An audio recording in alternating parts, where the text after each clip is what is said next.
So you just want to make sure as you're doing this, probably best to start with a spanner, just to make sure the centre isn't spinning as well. And if you know that centre is going to stay still, get a deep reach socket on it and do it the rest of the way.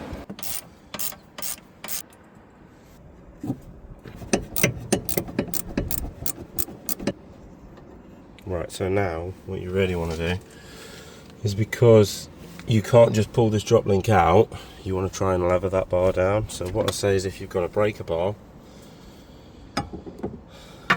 find a nice solid piece, careful where you're pressing against, somewhere solid-ish, then you can push down. That'll give you that bit of leverage to get that drop link out and get the new one in. And these drop links are relatively new. The only problem is with this, it's gone really loose, and I suspect it's because it's had tears in it. If you can see that tear there, and then there's one at the bottom there, and that's how it's got quite bad, and that's what's been causing a lot of knocking. You'll usually get a lot of knocking when these go. So we're going to fit our brand new Febby Bilstein ones now. You can't really go wrong with these. Both sides have the same part number, or they should do. So any side can go on any, really. Oh yeah. Sometimes you might have the centre spinning, so you might have to use a spanner and an Allen key.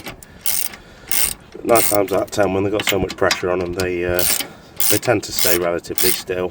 Torque spec, I just do it sort of tightness that I'm happy with. Make sure I know it's not coming off. Again, if you wanted to be really anal, you could probably quite easily search the torque spec up and find it, but I'm afraid I'm not that guy.